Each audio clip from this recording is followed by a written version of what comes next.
ticking of the clock in an empty house sounds different, louder, more insistent, as if every click of the second hand is trying to reach my consciousness. You are alone now, Bertie. Alone. I sit in my worn armchair, the very one that Eunice has been threatening to throw away for the last 10 years. Now she won't throw it away. The chair is still here, but Eunice is gone. It's strange how death works.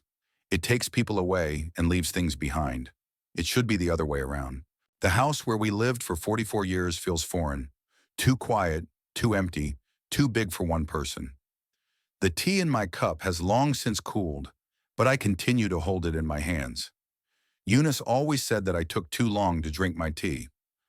Bertie, you have a special talent for turning hot tea into cold tea without even touching it, she often joked.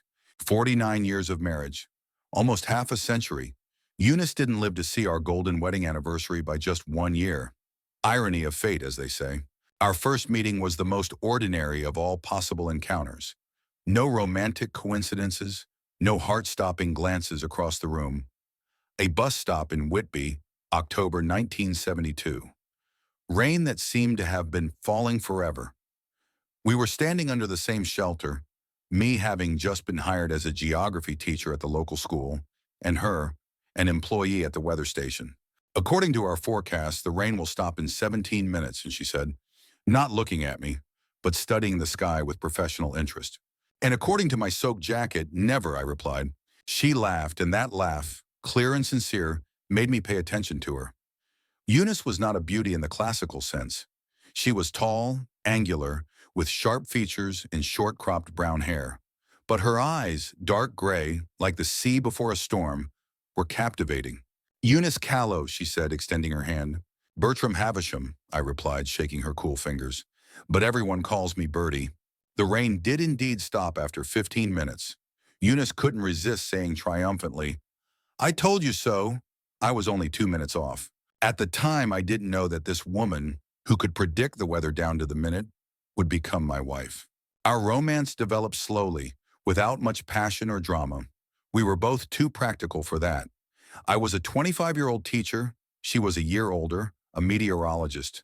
Ordinary people with ordinary dreams, a home, a family, stability. A year later, we got married, and 4 years after that, Tanit was born. She was our only child. Eunice couldn't have any more due to medical reasons. Now looking back, I see that I didn't love Eunice with the burning passion you read about in novels. My love was quiet, like an underwater current, unnoticeable on the surface, but powerful in the depths. I loved her for her straightforwardness, for her independent judgment, for the way she wrinkled her nose when she read, for her strange habit of recording changes in the weather, even on vacation. Even now, her last observation diary lies on the table. I can't bring myself to put it away. May 8th, Tuesday, 15 degrees, cloudy with clear spells, northeasterly wind, light. It was the last entry, made 2 days before her death. I get up from my chair and go to the window. Behind it is our garden, neat and well kept. Eunice always said that I treated the garden like I treated my students, strictly but fairly. Trimmed juniper bushes, a flower bed with daffodils, her favorite flowers, an apple tree that has already bloomed but has not yet begun to bear fruit. Everything is as usual except that Eunice will no longer come out on the porch with a cup of tea to say, Bertie, you forgot to water the roses again. Tanit called yesterday. She spoke dryly, businesslike, as if reporting at a work meeting. Dad, how are you? Are you coping? Do you need anything? There was no sincere concern in her voice, only duty. The duty of a daughter who was obliged to call her widowed father. Our relationship with Tanit had always been complicated. She grew up to be a headstrong child, and over the years that headstrongness turned into cold selfishness. Eunice thought that my daughter and I were too alike, both stubborn, both secretive, both unable to talk about our feelings. Maybe that was the problem. Two identical poles of a magnet repel each other. Tanit left home at 18 to attend university in London. Since then, her visits to Whitby have become increasingly rare. First her studies, then her job at an advertising agency, then marriage. Her husband, Rowan Rusk, works for the London City Council. He is ambitious, successful, and always impeccably dressed. I could never understand what connected him to my daughter, except for a shared passion for career advancement. Bertie, Eunice often said to me, you must try to improve your relationship with Tanit. She is our only daughter. I nodded, promised, but nothing changed. Apparently, old geography teachers are unable to change. We become too accustomed to the established boundaries on our mental maps. It was raining on the day Eunice died, just like it was on the day we first met. I sat next to her hospital bed, holding her hand and thinking how unfair it was that she was dying first. We always joked that I would go first. After all, men live shorter lives. Eunice had her own plans. Bertie, she said quietly, almost in a whisper, don't forget to change the light bulb in the bathroom. Those were her last words, not I love you, not goodbye, but a reminder about a burnt-out light bulb. And it was so like her, so Eunice, that I couldn't help but smile through my tears. Her heart stopped at 4:23 p.m. The nurse recorded the time. I sat next to her, still holding her hand, which was gradually getting cold. Only one thought was running through my head. I need to call Tanit. I called when I got home. Tanit didn't answer right away. There was music playing in the background and voices could be heard. Dad, did something happen? There was a slight irritation in her voice, as if I had distracted her from something important. Mom died, I said, plain and simple, without preamble. Eunice would have approved. Silence on the other end of the line, then a deep breath. When? This afternoon, at the hospital. Oh my God, Dad, I'm so sorry. I expected her to say, I'll be right there. Or at least, when's the funeral? But she said, it's Rowan's birthday this weekend. We were planning a big party. I don't think I can cancel everything. I didn't answer. I just hung up. Not out of anger or resentment, no. I just had nothing to say to my daughter at that moment. Now, 4 days after Eunice's death, I sit in our, now my house, and try to get used to the silence. Silence fills the rooms like water fills a sinking ship, slowly but surely. On the table lies a card from Tanit. Dad, I'm so sorry I can't come to the funeral. Rowan and I can't cancel all our plans because of this. I'm sure Mom would understand. Hang in there. Tanit. Because of this. Her mother's death is just this. I don't feel anger, only fatigue and a kind of detached surprise. How can a daughter prefer her husband's birthday to her own mother's funeral? At what point did I fail in her upbringing? Or is it not me, but her? Her coldness, which has always been part of her nature? Eunice would know the answer. Eunice always understood people better. I go up to the second floor to our bedroom. On Eunice's bedside table is a stack of books on oceanography, her unfulfilled dream. She always wanted to work at an oceanographic institute, studying ocean currents, tides, and ebb and flow. But life turned out differently.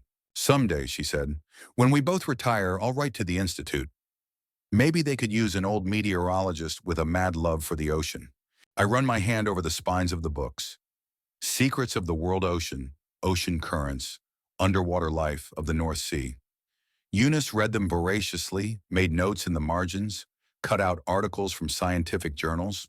In the nightstand drawer is a folder with her own research. Amateur, of course, but conducted with such thoroughness that any professional oceanographer would envy her. Years of observing the tides in Whitby Bay, measuring water temperature, analyzing the relationship between weather conditions and sea conditions. I sit down on the edge of the bed and open the folder. On the first page is Eunice's neat handwriting. Study of the tidal cycles of Whitby Bay in relation to the phases of the moon. Author, Eunice Havisham. She never sent this material to the Institute. She always said, it's not time yet, Bertie. We need to collect more data. Now there will never be enough data. I close the folder and put it back in the drawer. Tomorrow I'll call the Oceanographic Institute. I'll tell them about Eunice's work. Maybe they'll be interested. Maybe not, but I have to try. I go back to the living room and look at the clock. It's almost 8 o'clock. It will be dark soon. At this time of day, Eunice and I used to watch the news and then discuss the events of the day. She would talk about her work, and I would talk about my students. Even after we retired, we kept up this tradition, only now I talked about the garden, and she talked about her oceanographic research. Without her, the evening stretches on endlessly. The phone rings. I know who it is before I pick up the receiver. It's Percival Morton, my old friend and former lawyer. Bertie, how are you, old chap? Percival's voice, deep and slightly hoarse, sounds concerned. Alive, I reply curtly. I'll come by tomorrow. I'll bring the whiskey you like. Don't worry about it, Perry. It's not worry, Bertie. It's friendship. After a short pause, he adds, Tani called me. She said she won't be able to come to the funeral. I remain silent. What can I say? Bertie, are you there? Yes, Perry, I'm here. Are you okay with this? Is there a choice? Percival sighs. No, probably not. But still, it's wrong. A lot of things in life are wrong, Perry. You get used to it. We talk a little more about the funeral, about the practical things that need to be taken care of. Percival promises to help with all the formalities. After all, a former lawyer is useful in situations like this. When I hang up the phone, silence returns to the house. I look at the photo of Eunice on the mantelpiece. She is smiling, holding a shell she found on the beach. That was 3 years ago during our last trip to the sea. I miss you, I say to the photo. I miss you so much, Eunice. The photo remains silent. Eunice smiles her enigmatic smile, as if she knows something I don't. Perhaps she does.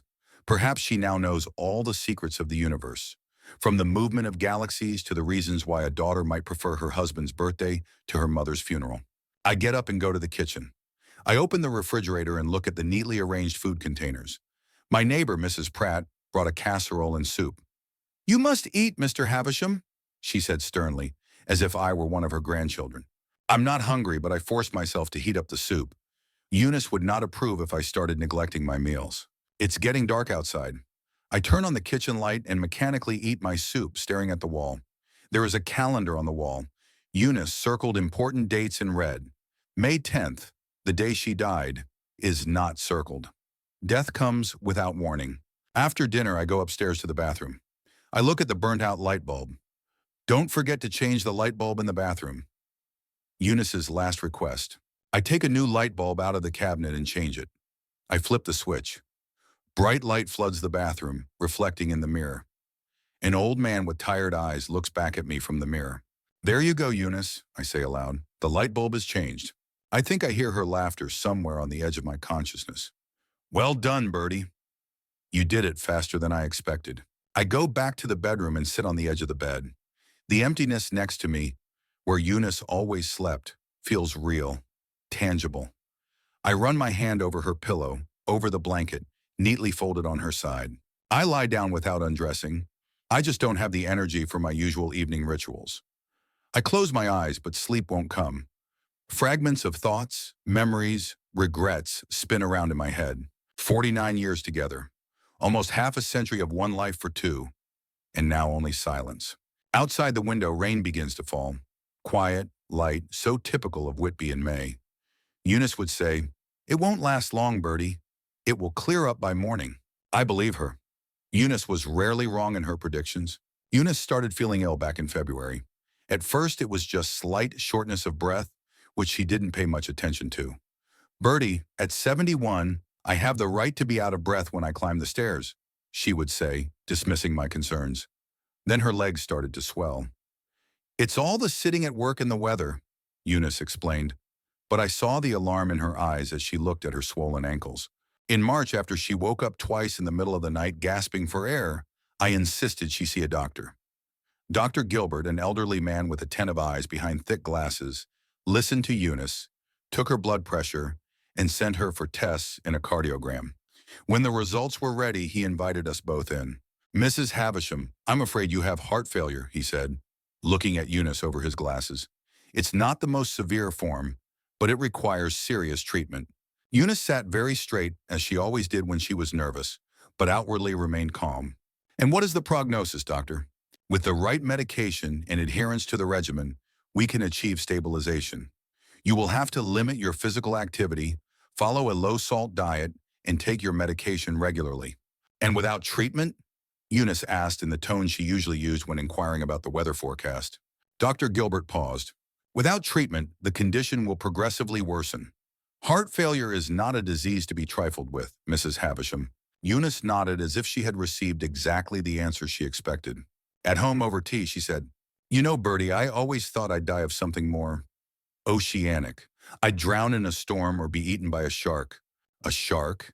In the North Sea? I tried to make a joke, although inside I felt a tightening at her words. Well, maybe not a shark. A whale? She smiled, but her eyes remained serious. It's just strange that you love the sea your whole life and then die of heart disease. You're not dying, I said sharply. You'll take your medicine and everything will be fine. Eunice looked at me with a slight sadness. Of course, Bertie. Of course. The first few weeks after the diagnosis passed in a feverish rush, choosing medications, tests, consultations with a cardiologist in York. I took on all the household chores, cooked salt-free meals from recipes I found online, and made sure Eunice took her pills on time. In April, she started to feel better. The swelling went down, her breathing evened out. Eunice even started going out into the garden. Not to work, of course, but just to sit on a bench under the apple tree and watch me fuss over the plants. You're becoming a real gardener, Bertie, she said one day as I was replanting her favorite daffodils. Maybe you should write a book. Gardening for beginner widowers. Don't be silly, I muttered, without looking up from the ground. It's not nonsense, Bertie. It's reality.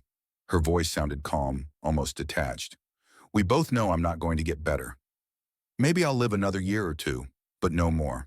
I straightened up and wiped my hands on my old jeans. You know, for a meteorologist, you make some pretty gloomy predictions. Eunice laughed, and for a moment I saw the girl from the bus stop who had confidently predicted the end of the rain. I've always been a realist. You know that. That evening, as we sat in the living room, me with a newspaper, her with a book about ocean currents, Eunice suddenly said, I keep thinking about the Oceanographic Institute. I put down my newspaper. What exactly are you thinking? That it's a shame I never tried. I've dreamed of working there my whole life, but there were always reasons to put it off. First, Tanit was little, then your job at the school, then my commitments at the weather station. She paused. And now it's too late. It's not too late, I objected. You can write to them right now. Send them your research. Eunice shook her head.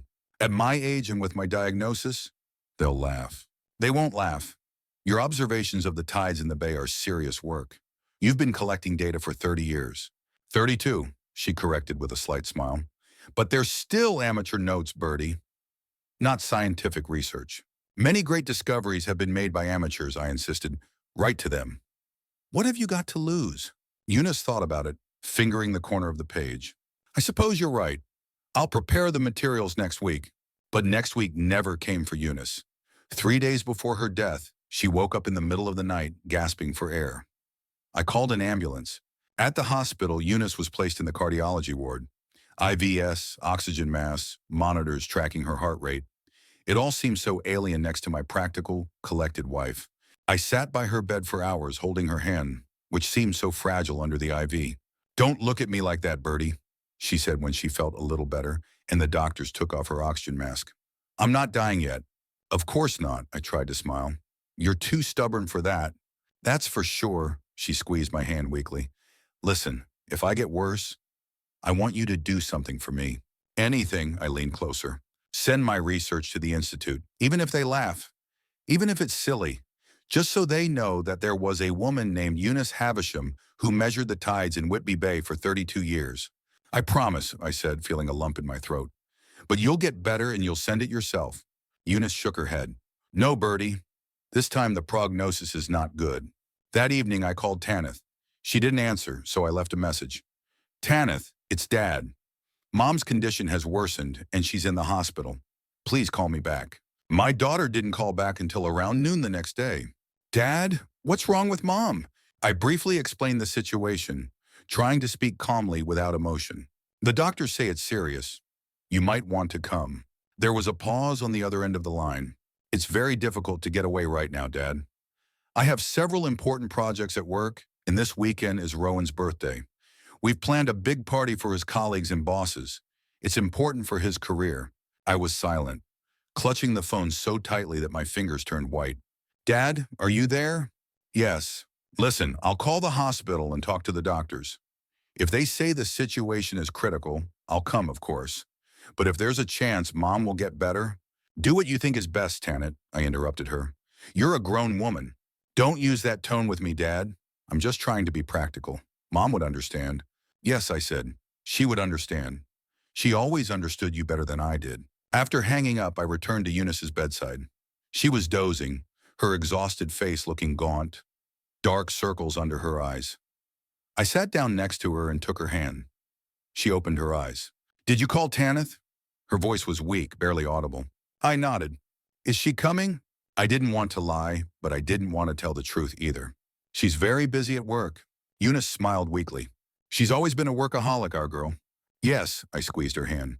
Just like you. Don't flatter me, Bertram Havisham. I know what you think of my obsession with work. I've always admired your dedication, I said sincerely, even if I did grumble sometimes. You didn't just grumble. You rolled your eyes every time I talked about weather fronts at dinner. Because normal people talk about TV shows or politics. And I've never been normal, have I? No, I smiled. And that's why I loved you. I love you? Eunice looked at me for a long time, as if trying to memorize every feature of my face. You know, Bertie, I never told you this, but I've always dreamed of seeing the Great Barrier Reef. All those corals, fish, colors. It must be like being in another world. Why didn't you ever say anything? We could have gone. First there was no money, then there was no time, she shrugged. And that gesture, so familiar, so Eunice-like, squeezed my heart. There are always reasons to put off dreams, right? We could go next year, I said, though we both knew there would be no next year. When you're better. Eunice didn't answer, just squeezed my hand tighter. In the evening, her condition deteriorated rapidly. The doctors asked me to leave the room while they performed some procedures. I stood in the hallway, staring blankly at the pale green wall opposite, when my phone rang. It was Tanit. Dad? I spoke to Dr. Gilbert. He said Mom has severe heart failure. Yes, I confirmed. They're doing everything they can, but he said she'll probably get better in a few days if the treatment works. My daughter interrupted me. So I don't think I need to come right now. I could come next week when Mom is feeling better. I closed my eyes, trying to contain my anger. Tanit, Dr. Gilbert is an optimist. But the reality is that your mother is very ill. I think you should come. Now, Dad, I understand you're worried, but I really have a lot of work to do, and this birthday party, more important than what may be your last chance to see your mother alive? My voice turned icy. Don't be dramatic, Dad, Tanit said, irritation in her voice. Mom is strong. She'll pull through. Besides, you know how important this party is for Rowan's career. If he gets the promotion, we'll be able to help you financially. I wanted to say that we didn't need their financial help, that all Eunice needed was to see her daughter by her side during what might be the last days of her life. But I kept quiet. It was pointless. Tanith had always been like that, practical to the point of cynicism, calculating, putting career prospects above everything else. All right, Tanith, I said wearily. Do as you see fit. Don't be offended, Dad. I'm just trying to make a rational decision. I'm not offended, I replied. I'm just tired. After that conversation, I returned to Eunice's room. She looked even more exhausted, but she was conscious. Did Tanit call? She asked as soon as I sat down next to her. Yes, I said, without telling her what she had said. She sends her love and says she loves you. The last part was a lie. Tanit hadn't said anything like that, but I wanted Eunice to think that her daughter cared about her. You've always been a bad liar, Bertie. Eunice smiled weakly. She's not coming, is she? I shook my head. It's Rowan's birthday. A party for his colleagues, important for his career. Eunice sighed. Our Tanit always knew how to prioritize. There was no bitterness in her voice, only weariness and perhaps a slight sadness. I can call her again. Insist, I offered. Don't, Bertie. Eunice waved her hand weakly. Don't create conflict. She is who she is, and I love her that way. After all, she is our daughter. She said the last word with such tenderness that I turned away to hide the tears welling up in my eyes. Bertie, Eunice called after a minute, tell me about the sea. The sea? I looked at her in surprise. Yes, just describe the sea, how you see it. I paused, gathering my thoughts. Eunice closed her eyes, waiting. Today the sea is calm, I began quietly. Gray-blue like your eyes. The waves are slow, lazy. They roll gently, almost tenderly, onto the shore. The sun plays on the surface of the water, creating myriads of sparkling dots. It looks as if someone has scattered jewels on a huge silver platter. Seagulls hover over the water, sometimes diving down for fish. Their cries carry far across the bay. I talked and talked, describing the sea in as much detail as I could remember. The sea at different times of the day, in different weather, in different seasons. Eunice listened with her eyes closed, a slight smile playing on her lips. When I finally fell silent, she opened her eyes and looked at me with such love that it took my breath away. Thank you, Bertie, she whispered. That was beautiful. That night I stayed at the hospital, dozing in a chair next to her bed. I woke up every time the nurse came in to check on the patient. Towards morning, Eunice took a turn for the worse. "Mr. Havisham," said the young nurse with a serious expression, "you'd better call your family. Your wife's condition is critical." I nodded, went out into the hallway, and dialed Tanith's number. The phone rang, but no one answered. I left a message. "Tanith, Mom is very ill. Please call back as soon as possible." Then I called my sister Lorna, who lives in Liverpool. She promised to leave immediately, but the journey would take at least 3 hours. Returning to the ward, I sat down next to Eunice and took her hand in mine. She was unconscious, her breathing heavy and uneven. The monitor showed an unstable heart rhythm. "Eunice," I whispered, leaning close to her ear. "I'm here. I'm with you." I don't know if she heard me, but I wanted to believe she did. Around 11 in the morning, Dr. Gilbert entered the room accompanied by a cardiologist. "Mr. Havisham," he said after examining her, "I'm afraid your wife's condition is deteriorating. Her heart is failing. We're doing everything we can, but—" "I understand," I interrupted him. "How much time does she have?" Dr. Gilbert exchanged glances with the cardiologist. "It's hard to say for sure. Maybe a few hours, maybe a day or two, but I'm afraid not longer than that."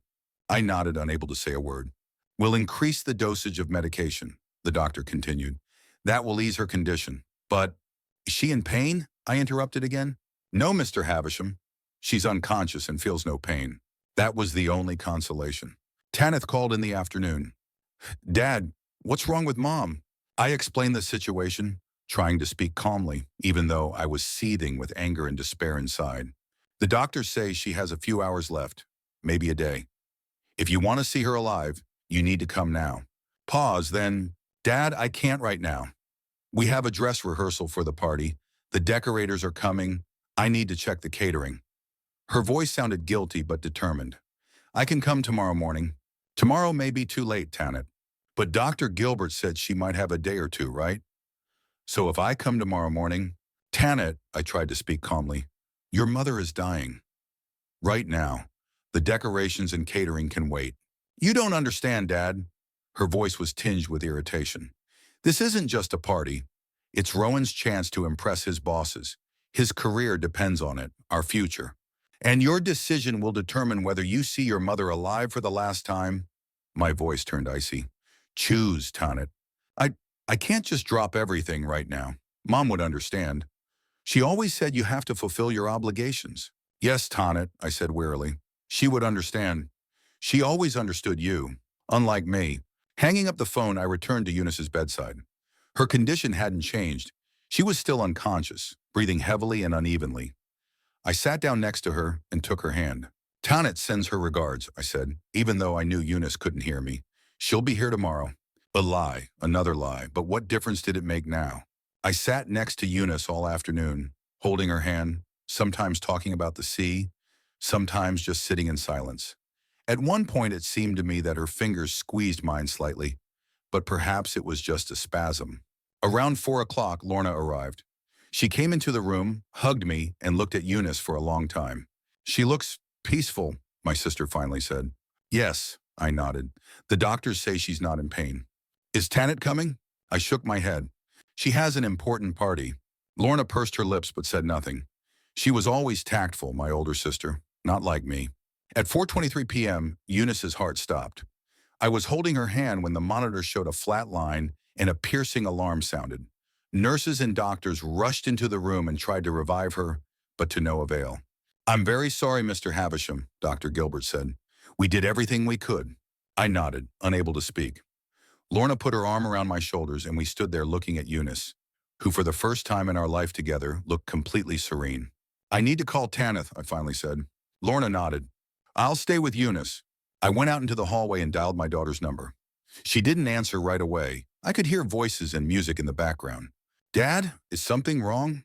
"Mom died," I said simply. Silence on the other end of the line, then a deep breath. "When?" "Just now at 4:23 p.m. "Oh my God, Dad. I'm so sorry." I expected her to say, "I'll be right there," or at least ask about the funeral. But she said, "It's Rowan's birthday this weekend. We were planning a big party. I don't think I can cancel everything." I didn't answer. I just hung up. Not out of anger or resentment. No, I just had nothing to say to my daughter at that moment. Returning to the ward, I sat down next to Eunice's body and took her already cooling hand in mine. "She's not coming," I said to Lorna. "I know," my sister replied quietly. We sat there in silence, broken only by the ticking of the clock on the wall. Such a familiar ticking. Such a familiar sound. Time moved forward. But for Eunice, it had stopped forever. And for me, it slowed down beyond recognition. "Bertie," Lorna said after a long silence, "do you remember what she loved most?" I thought about it. The sea, the weather, science, Tenet and me. "Eunice loved life," I finally replied, "in all its forms. Even when the forecast was unfavorable." Lorna nodded. "Yes, that's right." We fell silent again. Outside the window, rain began to fall. Light, quiet, so typical of Whitby in May. Eunice would have said, "It won't last long, Bertie. It will clear up by morning." And I would have believed her. She was rarely wrong in her predictions. The day of the funeral was clear. Blue skies, not a cloud in sight. Eunice would have said, "Perfect day for a picnic, Bertie. Grab a basket, a thermos, and a blanket." But Eunice won't say anything anymore. I woke up at 5 in the morning, even though the ceremony was scheduled for 11.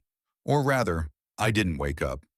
I just opened my eyes after a night full of fragments of half-forgotten dreams and long periods of wakefulness. I lay there staring at the ceiling, thinking that today would be the last time I would see Eunice, even if it was in a closed coffin. Lorna insisted on it. She said it would be better that way. "Let her remain alive in your memory, Bertie." I didn't argue. I didn't have the strength to argue. I got up, shaved, trying not to cut myself. My hands were shaking more than usual. I put on the dark blue suit I had bought 5 years ago for the anniversary of the school where I taught. Eunice always said that color suited me. "You look like an intelligent sea captain in it, Bertie," she joked. The tie refused to tie properly. My fingers wouldn't obey me, and the knot was either too tight or crooked. Finally, I gave up and called Lorna. She promised to come an hour before the ceremony and help with the final preparations. I went down to the kitchen and put the kettle on. I mechanically took out 2 cups, only then realizing my mistake. I put 1 cup back in the cupboard. I thought, now there will always be only one. The phone rang as I finished my first cup of tea. It was Parable. "Bertie, how are you, old chap?" "Fine," I replied, although there was nothing fine about me. "I'll pick you up at 10. I don't want you driving in this condition." "What state?" "The state of a man who is burying his wife after 49 years of marriage," Parable said bluntly. He was always blunt. That's why I liked him. "Okay," I agreed, at 10 o'clock. "Is Tenet coming?" Parable asked after a pause. "No." Silence on the other end of the line. Then, "That's a shame. Eunice would have wanted her to be there." "Eunice wanted a lot of things," I replied. "To see the Great Barrier Reef, to work at an oceanographic institute, to live to see her golden wedding anniversary. Not all wishes are destined to come true." "Bertie." "It's okay, Perry," I interrupted him. "See you at 10. After breakfast, which I didn't eat but simply arranged on a plate and put away, I went into the garden. I sat down on the bench under the apple tree, Eunice's favorite spot, and just looked at my carefully tended flower beds, trimmed bushes, and neat paths. Everything was as usual, only the world had become dull, as if someone had turned down the brightness and contrast. Lorna arrived at 9:30 as promised. She entered the house without knocking. She had her own key from the days when Eunice and I would go on vacation and ask her to look after the house. "Bertie," she called from the hallway. "In the garden," I replied. Lorna came out onto the terrace and approached me. At 69, she looked younger than me, fit, energetic, with short hair that she dyed chestnut brown to hide the gray. The only thing that gave away her age were the wrinkles around her eyes, which had deepened since her husband's death 3 years ago. "How are you?" she asked, sitting down next to me. I shrugged. "It's a terrible question, isn't it?" She smiled weakly. "But we ask it anyway." "I'm fine, Lorna. I'm holding on." She took my hand. "I know. You always hold on like an oak tree. You can cut it down, but you can't bend it." She paused. "Are you sure Tanit isn't coming?" "I'm sure. I called her yesterday. I tried to convince her." "What did she say?" "That she's very sorry, but she can't cancel Rowan's birthday. Too many guests, too important for his career." I nodded. Nothing new. "You know, I never understood Tanit," Lorna continued, "even when she was little. So calculating, so pragmatic. Not like you or Eunice. You've both always been people of principle. Maybe that's why, I said. A reaction to our principles. Lorna shook her head. Don't make excuses for her, Bertie. What she's doing is wrong, and you know it. I said nothing, then I stood up. Let's go inside. I need help with my tie. Lorna nodded and got up too. She knew when not to push. Another trait I appreciated in her. At 10 o'clock, Paravel arrived in his old but immaculately maintained Jaguar. He had always had a soft spot for British cars. Ready, sir? He asked when I came out onto the porch. A silly question. How could anyone be ready for their wife's funeral? But I nodded. Yes, let's go. Lorna sat in the back seat, and I sat in the front next to Paravel. We were silent all the way to the church. Paravel turned on the radio. Classical music, Bach.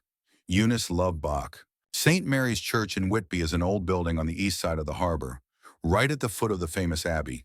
Eunice wasn't particularly religious, but she loved this church for its history and its view of the sea. If there's any place where I feel the presence of something greater than ourselves, it's here, Bertie, she used to say. When we pulled up, several people had already gathered at the entrance. Eunice's colleagues from the weather station, our neighbors, a couple of my former colleagues from school. Not many, but Eunice never sought a wide circle of friends. Quality is more important than quantity, Bertie, she used to say about friendship. I got out of the car and people began to approach, offering their condolences and hugging me. I nodded, thanked them, shook hands, all on autopilot, as if watching myself from the outside. Mr. Havisham, I'm so sorry, said Mrs. Pratt, our neighbor, an elderly widow with kind eyes. Eunice was a wonderful woman. Thank you, I replied mechanically. And your daughter? Will she be coming? Asked Mrs. Pratt, looking around as if expecting to see Tanith among the crowd. No, I said. She has important business in London. Mrs. Pratt frowned but said nothing. She just shook her head. Inside the church it was cool and quiet. Sunlight streaming through the stained glass windows created colorful patterns on the stone floor. The coffin was already in front of the altar, closed as we had agreed with the funeral director. Next to it was a photo of Eunice taken 3 years ago during our last trip to the sea. She is smiling, holding a shell she found on the beach. Happy, alive. I sat in the front row, with Lorna and Paravel on either side of me. The service began at 11:05. The vicar spoke about life, death, eternity, the usual words spoken at every funeral. I listened with half an ear, my thoughts returning to Eunice, to our life together, to the fact that now I would have to learn to live without her. Then the speeches began. Eunice's colleague from the weather station, a young woman in her 30s, talked about what a wonderful mentor my wife had been, how she had taught them not just to follow protocols, but to understand the nature of weather phenomena. Eunice always said that a real meteorologist should feel the weather, not just measure it, she said with tears in her eyes. Paravel spoke about the friendship between our families, about evenings playing bridge, about barbecues in the garden. Eunice always knew how to create a warm and cozy atmosphere, even when she was forecasting rain, he joked, and the people in the church laughed quietly through their tears. Lorna talked about her first meeting with Eunice, how she knew right away that this was the woman her brother needed. They were like the sea and the sky, different elements, but inseparable, she said. Then it was my turn. I walked up to the pulpit and looked at the congregation. So many familiar faces, so much sadness in their eyes, and an empty seat in the second row, where Tanit should have been sitting. Eunice loved the sea, I began.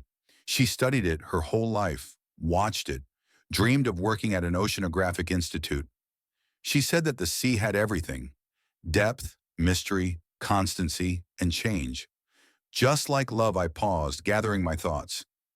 We lived together for 49 years. It wasn't easy. We argued, disagreed with each other, sometimes took offense, but we never betrayed each other. I hadn't planned to say these words. They just came out on their own. Eunice was an honest person, direct, sometimes even too much so. But that made her real, and I loved her for that, for her authenticity. I fell silent, feeling my voice begin to tremble. Paravel stood up, walked over to me, and put his hand on my shoulder. Thank you to everyone who came today to say goodbye to Eunice, I said, controlling my emotions. She would have appreciated that, and she would probably have said something like, "Stop being sad, it's not going to rain today." People laughed quietly again. I returned to my seat. After the service, we drove to the cemetery. It was small and well kept, with a view of the sea. Eunice had chosen this place herself when we updated our wills 5 years ago. "I want to lie where I can hear the sound of the waves," she said at the time. The coffin was lowered into the ground. I threw a handful of earth and whispered, "Rest in peace, my love." Lorna and Perival did the same. Then the rest of us. The ceremony was short.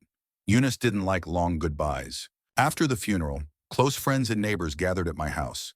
It was a traditional wake. Tea, sandwiches, quiet conversations about Eunice. Memories. I sat in my chair, nodded, answered questions, thanked people for their condolences. It was all like a dream. "It's strange that Tanit didn't come," I heard Mrs. Pratt whisper to her friend. "Her only daughter, and she didn't show up at her mother's funeral." "They say her husband has some important event in London," her friend replied. "But still, how could she miss her mother's funeral?" I pretended not to hear. What could I say? How could I explain something I didn't understand myself? By evening, everyone had left. Lorna offered to let me stay the night, but I declined. "I need to be alone," I said, "to get used to this." She reluctantly agreed, but made me promise to call her any time if I needed anything. "I promise," I said, kissing her on the cheek goodbye. The house was empty. I sat in my armchair in the living room and listened to the silence. It was getting dark outside. On the table next to me was a photo of Eunice, the same one that had been in the church. I looked at her smile and thought that I would never see that smile in person again. The phone rang around 8 in the evening. It was Tanit. "Dad," her voice sounded uncertain. "How did everything go?" "Fine," I replied briefly. "Were there a lot of people?" "Enough." Pause, then, "Dad, I really wanted to come, but this party—" "How was the party?" I interrupted her. "What? Oh, fine, very good. Rowan impressed the bosses. I think his promotion is now only a matter of time." "I'm happy for you," I said expressionlessly. "Dad, I understand that you're angry. And you have every right to be. But you have to understand me too. I couldn't cancel everything. So much preparation, so many people invited." She spoke quickly, justifying herself. "We can't cancel everything because of this. Because of this. Her mother's death, the funeral, and just this." I was silent, clutching the phone. Something clicked in my head, fell into place. A clear, distinct understanding. Tanit will never change. She will never understand. And I am no longer obliged to try to understand her. "Dad, are you there?" "Yeah," I replied calmly. "I'm here. Will you forgive me?" I paused, thinking about my answer. Not because I was hesitant. No, I just wanted to be honest, like Eunice. "No, Tanit," I finally said. "I don't think I can." "Dad," her voice sounded indignant. "You can't—" "I can," I interrupted her. "And I'm not angry, Tanit. Really, I just made a decision." "What decision?" "I have to go," I said instead of answering. "Tomorrow's going to be a difficult day." "Dad, wait. I'll come over on the weekend, and we'll talk." "Don't bother," I said. "I'm sure you have a lot to do in London. I don't want to be a burden." "You're not a burden. You're my father." "Goodbye, Tanit," I hung up, cutting off her protests. I sat in silence, looking at the photo of Eunice. "Would you approve?" I asked myself. Of course, there was no answer.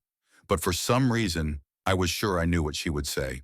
Eunice always valued honesty and principles above all else, even above family ties. If someone betrays your trust, Bertie, it doesn't matter who they are, a friend, colleague, or relative. Betrayal is betrayal. She said those words many years ago when we were discussing an incident at her work, but they stuck in my memory. I got up, walked over to the secretary, and took out a folder with documents. Among them was our will with Eunice. It was a standard document drawn up by Perival before he retired. All our property, the house, savings, and Eunice's pension fund, would pass to the other of us after one of us died, and after both of us died, to Tanit, our only daughter. Logical, right, natural. But now looking at these lines, I felt a growing certainty that this needed to be changed. Not out of revenge, no, out of principle. Out of respect for the memory of Eunice, who had always put principles above convenience. Tomorrow I'll call Perival. I'll ask him to help me change the will. And I'll contact the Oceanographic Institute that Eunice dreamed of so much. Maybe they'll be interested in her research, her observations of the tides. Maybe I can do for her what she didn't have time to do herself. As for Tanit, well, every action has consequences, even if the action is inaction, not attending your own mother's funeral for the sake of a party.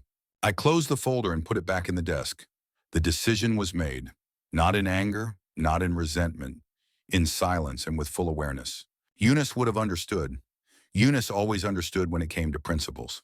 The week after the funeral dragged on endlessly. An empty house, empty days, empty conversations with the few visitors who came to check on me. Mrs. Pratt brought casseroles and soups as if food could fill the void inside. Lorna called every morning to check on me. Even the principal of the school where I once taught stopped by with a bottle of whiskey and awkward condolences. Tanith didn't call. I didn't call her either. On the 7th day after the funeral, I woke up with a clear head and a firm resolve. Today I was to meet with Perival to discuss changing the will, and then call the Oceanographic Institute that Eunice had dreamed of so much. I shaved carefully and put on a fresh shirt and pants that Eunice had bought me last Christmas. "You need clothes that don't make you look like an abandoned lighthouse, Bertie," she had said at the time, with that special intonation that always made me smile, even when she was criticizing me.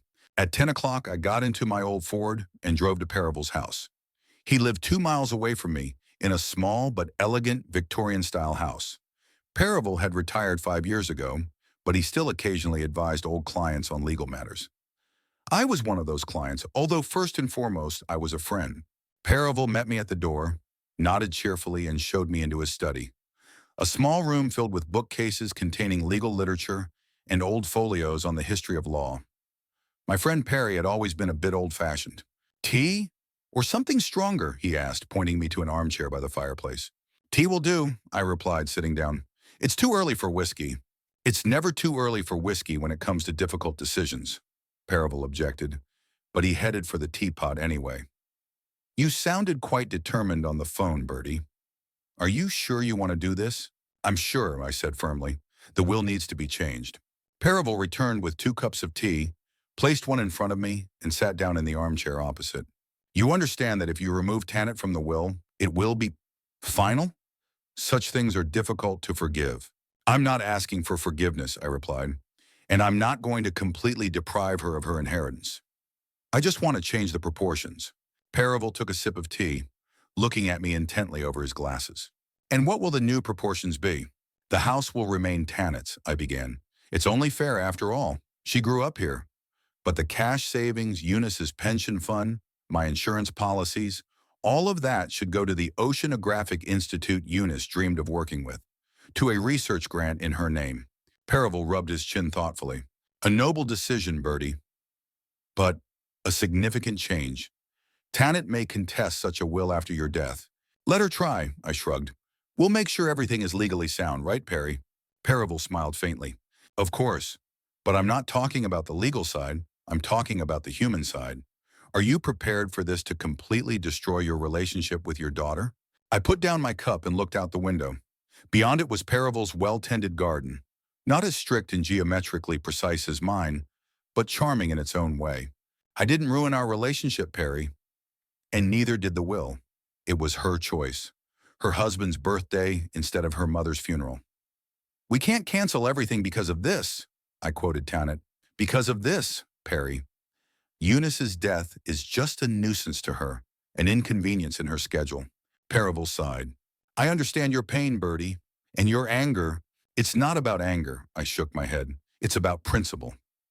About respecting Eunice's memory. She dreamed her whole life of working at this institute, of researching the ocean. It didn't work out, but I can make sure that her name is still associated with oceanography, so that her work, her observations, are not lost in vain." Perival looked at me for a long time, then nodded. "All right, Bertie, I'll prepare the documents, but give yourself a few more days to think it over. It's better to make decisions like this with a cool head." "My head is cool enough, Perry," I said. "I've been thinking about it all week, and the more I thought about it, the more right this decision seemed." Perival stood up, walked over to his desk, and took out a notebook and pen. "Let's clarify the details. The house goes to Tanit. What about the rest of the property?" "All the money goes to the Oceanographic Institute for the Unis Havisham Research Grant. Personal belongings." I paused. "Eunice's jewelry will remain with Tanit. They are family heirlooms, some of which Eunice inherited from her mother. My books will go to the library of the school where I taught. The furniture and other household items are up to Tanit, She can take whatever she wants. The rest can be sold and the money added to the grant. Paravel wrote it down, occasionally clarifying details. Then he looked up from his notebook. What about Eunice's research? Her notes on the tides, her observations? I'll deliver them to the Institute myself, I replied. Actually, I'm going to call them today. Have you contacted them yet? Do they know about your plans? I shook my head. Not yet, but Eunice often mentioned Dr. Edmonds from that institute. They corresponded about the tides in our bay. I think I'll start with him. Paravel nodded, making another note in his notebook. All right, Bertie. I'll have a draft of the will ready by the end of the week. We'll meet, discuss the details, and if everything is in order, we'll sign the official document. Thanks, Perry, I said, standing up and extending my hand. Paravel shook it, but didn't let go right away. Bertie, as a friend, are you sure you're not doing this to punish Tanit? I looked him straight in the eye. I'm doing this out of respect for Eunice's last request. She wanted her research to go to the Institute. I'm just expanding on that request by adding financial support. Paravel nodded and let go of my hand. All right, Bertie, I believe you. At the door, he added, will you tell Tanit about your decision? I thought for a moment, then shook my head. Not right now. First, I need to get everything legally sorted out. Then I'll write her a letter. A letter? You won't call? No, Perry. Some things are better put down on paper. Ink doesn't tremble like a voice does. When I got home, I went straight to the phone. I found the number for the Oceanographic Institute in Eunice's notebook. She had kept it for years, but never got around to calling. The phone was answered after the third ring. North Sea Oceanographic Institute, how can I help you? A young, energetic female voice. Good afternoon, I said, clearing my throat. My name is Bertram Havisham. I would like to speak to Dr. Edmonds, if possible. What is this regarding, Mr. Havisham? It concerns research on the tides in Whitby Bay. My late wife, Eunice Havisham, corresponded with Dr. Edmonds on this subject. A pause, then. One moment, Mr. Havisham. I'll connect you with Dr. Edmonds. Another pause, music on the line, then a deep male voice. Hello, Dr. Edmonds speaking. Hello, doctor. My name is Bertram Havisham. I am the husband of Eunice Havisham, who corresponded with you about the tides at Whitby. Ah, yes, Mrs. Havisham. The doctor's voice brightened. Very interesting observations. I was just about to write to her and ask if she would like to. I'm afraid that's not possible, doctor, I interrupted. My wife died a week ago. There was silence on the line, then a quiet. I'm very sorry, Mr. Havisham. Please accept my sincere condolences. Thank you, I said. I'm calling you because Eunice really wanted her research to go to your institute. It was her last request. Of course, Mr. Havisham. Dr. Edmonds' voice became businesslike. We would be delighted to receive Mrs. Havisham's materials. Her observations of the tides in Whitby Bay are of considerable scientific interest. Really? I couldn't hide my surprise. Eunice always thought her records were just amateur notes. Not at all, Mr. Havisham, the doctor replied. Your wife collected data systematically and meticulously. 32 years of observations is a unique array of information. What is particularly valuable is that she measured not only the height of the tides, but also the water temperature, wind direction and strength, and atmospheric pressure. A comprehensive approach. I felt a lump in my throat. Eunice was right. Her work was valuable. Dr. Edmonds, I said, controlling my emotions, I would like to do more than just give you Eunice's records. I am thinking of establishing a research grant in her name to study tides and ocean currents. Pause, then, that is a very generous offer, Mr. Havisham. We would be grateful for such support. We are just launching a new project to study the impact of climate change on tidal cycles in the North Sea. A grant in your wife's name could fund part of this research. Tell me more about this project, I asked, taking out a notebook and pen. Eunice always took notes during important phone calls, and I had unconsciously adopted this habit. Dr. Edmonds began to explain the essence of the project. I wrote down the key points, sometimes asking for clarification of terms I didn't understand. The doctor was patient and explained things in an accessible way, without unnecessary scientific jargon. If you are interested in our project, Mr. Havisham, he said at the end, I can send you more detailed information. Or if you prefer, you could come to the Institute. We are located in Newcastle, which is not far from Whitby. I'd prefer to come, I replied. I'd like to see the place that Eunice dreamed of so much. Excellent. Dr. Edmonds' voice sounded genuinely enthusiastic. When would be convenient for you? We agreed to meet in 3 days. I wrote down the address of the Institute and the name of the assistant who was to meet me at the entrance. After hanging up, I sat for a while looking at my notes. A project to study the impact of climate change on tides. Eunice would have been thrilled. She always said that the climate and the ocean are connected by thousands of invisible threads, and changes in one inevitably affect the other. I got up and walked over to the bookcase where Eunice's research folders were kept. 32 folders, one for each year of observations. Neat tables, graphs, notes in the margins. Sometimes there were dried seaweed or photographs of unusual shells found on the shore. A whole life captured in numbers and words. You would be proud, Eunice, I thought. Your work will continue. Your name will be associated with the ocean, just as you always wanted. I thought I heard her laugh somewhere on the edge of my consciousness. Don't be sentimental, Bertie. It's just science. I smiled. Even in my imagination, Eunice remained herself. Practical, slightly ironic, always facing the truth. I spent the rest of the day looking through Eunice's materials, preparing them for transfer to the Institute. Some notes were written on separate sheets of paper tucked into folders, others in notebooks or on the back of weather reports. I carefully organized everything, trying not to disturb the original order. In the evening, Lorna called. "How are you, Bertie?" The standard question of recent days. "Fine," I replied. "I met with Perry today about the will. And? I'm changing it. The house will go to Tanit, and the money will go to the Eunice Research Grant at the Oceanographic Institute." Pause, then. "Are you sure, Bertie?" "I'm sure. Tanith will be furious. Maybe. But it's my decision." Lorna sighed. "You've always been stubborn, brother. But this time, I understand you, and Eunice would understand too." "Thank you, Lorna," I said sincerely. "Your support means a lot to me." "You're welcome, Bertie. We're family, real family." After talking to Lorna, I went to the kitchen and made myself a simple dinner, eggs and toast. Eunice always said that a man who couldn't cook eggs wasn't worthy of being called independent. I learned, not just eggs, but other basic dishes too.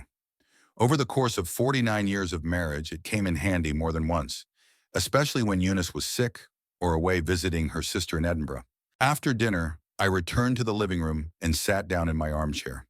It was getting dark outside. I didn't turn on the light, but sat in the semi-darkness, watching the twilight deepen. At this time of day, Eunice and I used to discuss the events of the day. Now I talk to her in my mind. "I did it, Eunice. I called the Institute. Your research will not be wasted." I could almost see her shaking her head with a slight smile. "Bertie, Bertie, always so sentimental under the mask of a stern old man. And I'm changing my will. Tanit will get the house, but the money will go to a grant in your name." Here, the imaginary Eunice would frown. "Are you sure, Bertie?" "She's our daughter, no matter what." "I'm sure. It's right, it's fair." I sat there until it was completely dark, talking to Eunice in my mind. I don't know if it was a sign of incipient madness or just a way to cope with grief, but it made me feel better. Before going to bed, I took out a sheet of paper and a pen. I started writing a letter to Tanit, explaining my decision. The words wouldn't come. I crumpled sheet after sheet until I realized I wasn't ready yet. The letter could wait. First, I needed to get the paperwork done, meet with Dr. Edmonds, and make sure everything was done correctly. Only then could I explain to my daughter why her name was no longer in my will. Eunice would have said, "Don't rush, Bertie. Some decisions take time." And I decided to follow that advice. The letter could wait. For now, there was the ink and paper of the will, the project at the Oceanographic Institute, the memory of Eunice embodied in the scientific research she had dreamed of. It was right. It was fair. It was what I could do for Eunice now that I couldn't do anything else for her. Paravel and I signed the new will exactly 10 days after Eunice's funeral. The ceremony was simple and businesslike. I signed 3 copies of the document, and Paravel and his former secretary, Marjorie, whom he had invited as a witness, signed below my signature. An hour later, it was all over. My new will was officially in effect. "Should we send a copy to Tanith by registered mail?" Paravel asked, carefully folding the documents into a folder. "Yes," I nodded, "and attach a cover letter from me." I took an envelope out of my jacket's inside pocket with a letter I had written all night. 3 sheets written on both sides. Not too wordy, but enough to explain my motives. "Do you want me to read it?" Paravel asked, taking the envelope. "No," I shook my head. "This is between me and my daughter." Paravel nodded understandingly. "You know, she might come. It's going to be a difficult conversation."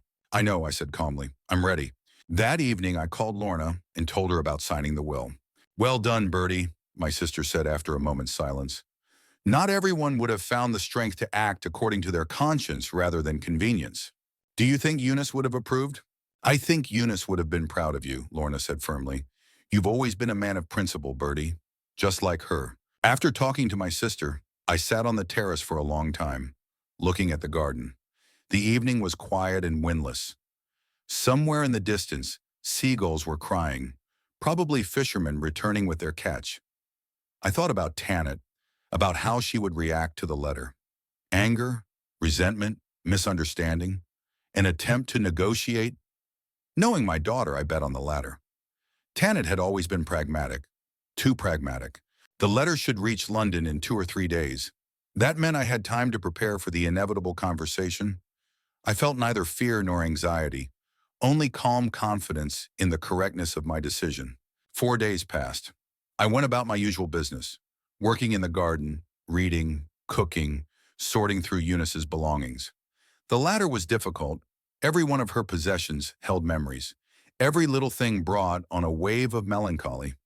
But I forced myself to methodically sort through the closets, dresser, and desk drawers. I set aside Eunice's clothes for a charity shop, her science books for the Oceanographic Institute, and her personal belongings for Lorna, who was about the same size as Eunice. On the 5th day, around 2 in the afternoon, the phone rang. I was having lunch in the kitchen, slowly chewing a cheese sandwich. The phone rang and rang. I didn't rush to pick it up. Over the past few weeks, I had grown accustomed to condolence calls, which were becoming increasingly awkward and formal. Finally, I went to the phone. I heard the beginning of a long beep. The caller had almost hung up, but then the connection was restored. "Hello, Commercial," I said. "Dad?" Tanit's voice sounded tense with notes I hadn't heard before. "Is it true? Did you change the will?" So the letter had arrived. I straightened up, unconsciously adopting a more formal posture, even though my daughter couldn't see me, of course. "Yes, Tanit, it's true. But why?" Her voice trembled. "Why did you disinherit me?" "I haven't disinherited you," I replied calmly. "You still get the house. And Mom's jewelry. I just decided to put the money toward a research grant at the Oceanographic Institute, the one Mom dreamed about her whole life." "Dad, but why?" Tanit's voice took on a whiny tone. "Rowan and I had plans. We had plans for that money." "What plans, Tanit?" I asked, feeling a dull irritation rising inside me. "To expand your wardrobe? Buy a new car? Throw another party for Rowan's boss? That's not fair." Her voice was now tinged with resentment. "You're punishing me for not being able to come to the funeral." "But I really had no choice, Dad. That party was too important for Rowan's career. More important than saying goodbye to your mother?" My voice remained even, but inside I was boiling. "You don't understand. Mom would have understood. She always said you have to think about the future, not get stuck in the past." "Don't you dare say your mother would have understood," I hissed through clenched teeth. "You didn't even bother to come and say goodbye to her." "I couldn't cancel the party. 30 people were invited. Catering was ordered. Decorations were arranged. We can't cancel everything because of this," I quoted her own words. "Remember? Your mother's death is just this, an obstacle in your busy schedule." "Dad, that's not what I meant." Tanit's voice sounded desperate. "I loved my mom. It's just, life goes on, you know? You can't drop everything because of..." "Because of death?" I finished for her. "You can, Tanit. You can and you should. It's called respect, a sense of duty. Love, ultimately." "I love you and Mom," Tanit almost shouted, "but I have my own life, my own responsibilities." "To whom? To your husband's boss? To the catering company?" I felt myself losing my composure and took a deep breath. "Listen, Tanit, I'm not trying to punish you. I'm just doing what I think is right. Mom dreamed her whole life of working at this institute, studying the sea. It didn't work out, but I can make sure that her name is still associated with oceanography, so that her work, her observations, are not lost in vain." "But what does money have to do with it?" Tanit persisted. "You could just hand over her notes. The money will help fund research." "The Eunice Havisham grant." "Dad." Tanit's voice became businesslike, calculating. "Let's be rational. You're 74 years old. You just lost your wife. You're in an emotionally vulnerable state. Don't make hasty decisions that can't be reversed later." "My decision is not hasty," I replied coldly. I've been thinking about it all week since the funeral. And the more I thought about it, the more right it seemed. Dad, Townett said pleadingly, let's meet. Let's talk in person. I'll come to Whitby. When would be convenient for you? I thought about it. A meeting was inevitable sooner or later. Better to get it over with now. You can come tomorrow, I said. I'll be home all day. Okay, Townett exhaled with relief. I'll take the morning train. I'll be there around 11. I'll be waiting, I said and hung up. Only then did I notice that the hand holding the phone was shaking. Tannett's reaction was predictable, but still unpleasant. I went back to the kitchen, finished my cold sandwich, and thought about the upcoming meeting with my daughter. Paravel called in the evening. Did Tannett contact you? He asked without preamble. Yes, I replied. She's coming tomorrow. Do you want me to be there? As legal support? I thought about it. The temptation was great. Paravel knew how to smooth things over and find compromises. But this was my conversation with my daughter. Thanks, Perry, but no. This is a family matter. Are you sure? My friend's voice sounded doubtful. Tannett may try to convince you to change your mind. She's always been persuasive. I won't change my mind, I said firmly. But thanks for your concern. After talking to Paravel, I couldn't sleep for a long time. I tossed and turned in bed, running through possible scenarios of my conversation with Tannett in my head. What would she say? How would she behave? Would she try to play on my pity? Or would she appeal to my rationality? Or maybe she would just get angry? I got up and went to the window. The full moon lit up the garden, making it look like a black and white photograph. Eunice loved moonlight. She said it was more truthful than sunlight. It showed the world as it really was, without bright colors hiding its essence. What would you say, Eunice? I asked myself. Am I doing the right thing? Of course, there was no answer, but for some reason I felt her silent approval. In the morning, I woke up early as usual. I had breakfast and tidied up the house, not because I wanted to impress Tannett, but simply out of habit. Eunice always kept the house clean, and I continued this tradition. At the beginning of the 11th, I heard the sound of a taxi pulling up. I looked out the window and saw Tannett paying the driver. She looked elegant, as always. A strict suit, neat hairstyle, minimal makeup. A businesswoman accustomed to making an impression.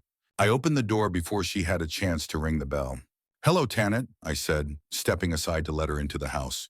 Dad, she nodded as she walked into the hallway. How are you? Fine, I replied. Come into the living room. Tea? Yes, please. I went to the kitchen and put the kettle on. Tannett followed me, stopping in the doorway to look around the kitchen. She was probably looking for changes since her mother's death. But everything was the same. The same cups in the cupboard, the same pot holders on the hooks, the same spice jars on the shelf. You look well, Dad, Tannett said, breaking the silence. Thanks, I replied, taking out the cups.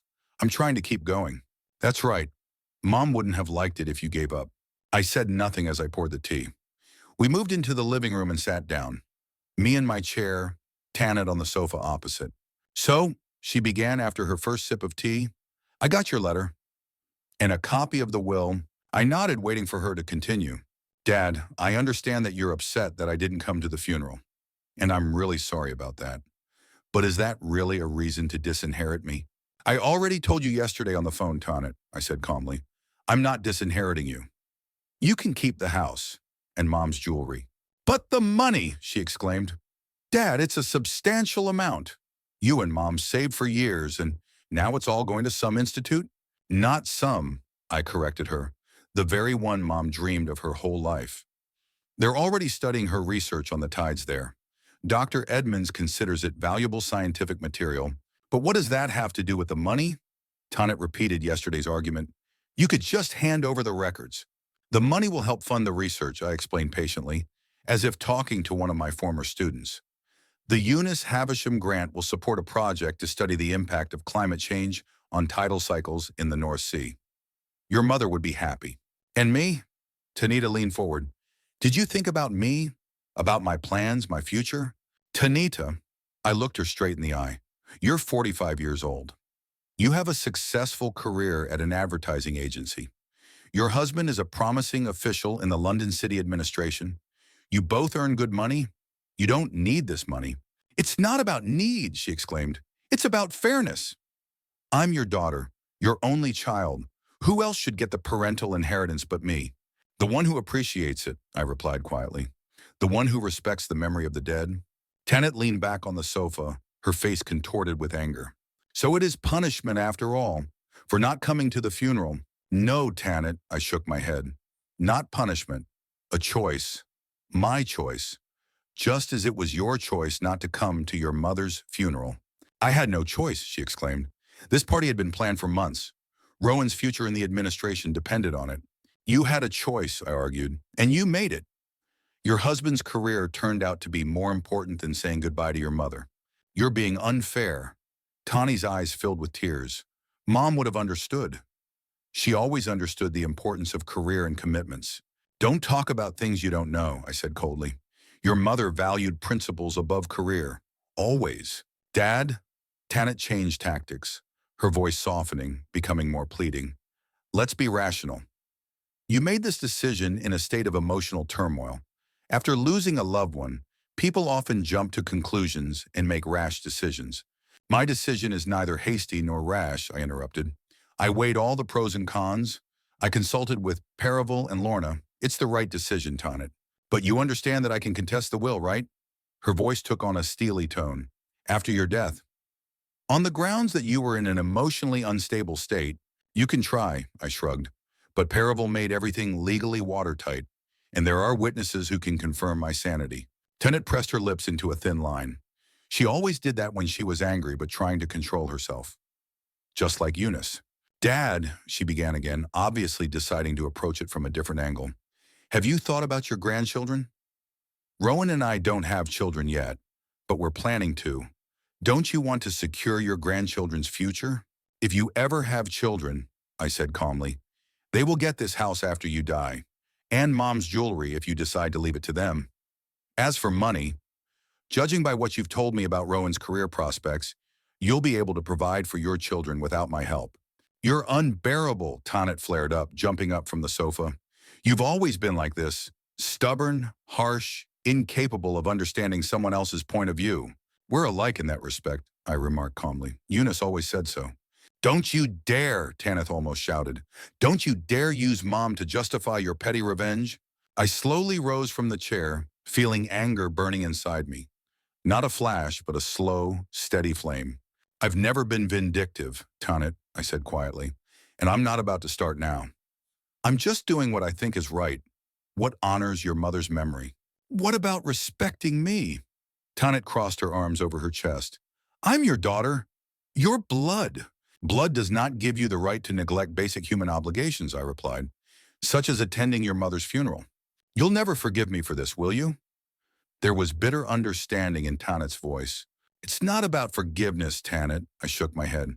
It's about choice. About the consequences of choice. You made your choice, I made mine. We stood facing each other, me by the chair, her by the sofa. Between us was a coffee table with half-finished tea and a photograph of Eunice. She smiled from the photo, holding a shell she had found on the beach. So alive, so real. I can't believe you're doing this, Tanit said after a long silence. Abandoning your own daughter because of one mistake. I'm not abandoning you, Tanit, I replied. I'm just redistributing the inheritance according to my principles. The house is still yours. The door is still open to you. You can come whenever you want. But the money will go to some strangers who didn't even know Mom. It will go to what was dear to your mother, I corrected.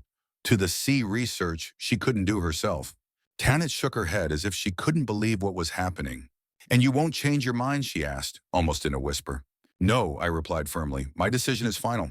Tanit stared at me silently for a few seconds, then turned abruptly and left the living room.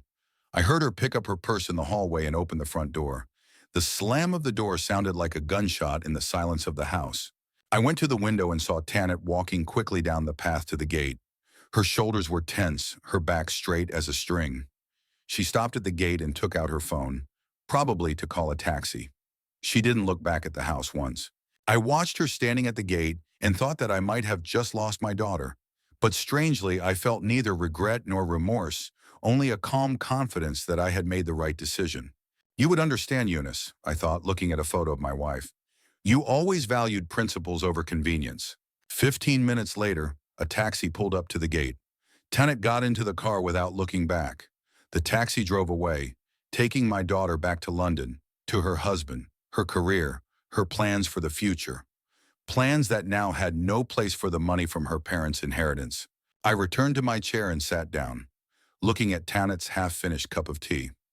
I thought about how she hadn't even asked about the farewell ceremony for Eunice, about how the funeral had gone, who had come, what they had said about her mother. Not a single question about Eunice's last days, about her last words, only about money, about the inheritance. Maybe I'm too harsh on her? The thought flashed through my mind, but it immediately disappeared, replaced by the memory of my daughter's words. We can't cancel everything because of this. No, I wasn't too harsh. I was fair, principled, like Eunice. In the evening, Lorna called. Did Tanit come? She asked without preamble. Yes, I replied. She's already left. How did it go? Predictably, I said with a sigh. She tried to convince me to change my mind. First she played on my pity, then she threatened to contest the will, then she appealed to my responsibility to my future grandchildren. And you? I stuck to my guns. Lorna was silent for a moment, then asked, did she at least apologize for not coming to the funeral? She said she was sorry, but then she immediately started making excuses. The party, Rowan's career, her obligations. The same old excuses, Lorna said, disappointment in her voice. She'll never admit that she just made the wrong choice. No, I agreed. She won't. After talking to Lorna, I sat in my chair for a long time, looking at the photo of Eunice. It had been an emotionally draining day, but I felt a strange lightness inside. It was as if the burden I had been carrying had become a little lighter. I knew Tanit wouldn't give up so easily. There would be more calls, letters, maybe even visits. She's persistent, my daughter. She always has been. But my decision was final. Not out of revenge, not out of resentment, out of principle, out of respect for Eunice's memory. And Tanit, well, she has her own life, her own priorities, her own choices, and the consequences of those choices.